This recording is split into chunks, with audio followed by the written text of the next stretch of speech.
মানে নাগৰিক সন্মিলন হৈ গ'ল অসমৰ বিভিন্ন প্ৰান্তৰ পৰা প্ৰতিনিধি আহি তাত যোগ দিলে তাত কিছুমান প্ৰস্তাৱ লোৱা হৈছিলে যে এখন জাতীয় মঞ্চ তৈয়াৰ কৰিব লাগে আৰু আগন্তুক নিৰ্বাচনত কেনেকৈ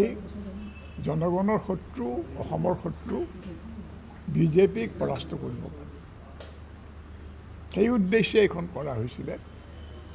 যে অসমৰ জনসাধাৰণৰ নিৰাপত্তাৰ কাৰণে ভৱিষ্যতৰ কাৰণে এই কামটো কৰা মানে অপৰিহাৰ্য চৰ্ত তাৰপিছত আমি সেইমতে আমি কিছু সংগঠন কৰিলোঁ বিভিন্ন মানুহক দায়িত্ব দিয়া হৈছে আৰু আজি আমাৰ সেই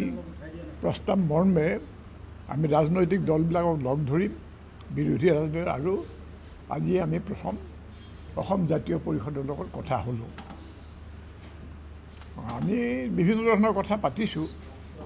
তাৰপিছত প্ৰধান কথা হৈছে যে বিৰোধী ঐক্য কেৱল আমাৰ এটা মনে গঢ়া কাহিনী নহয় অসমৰ মানুহে বিচাৰিছে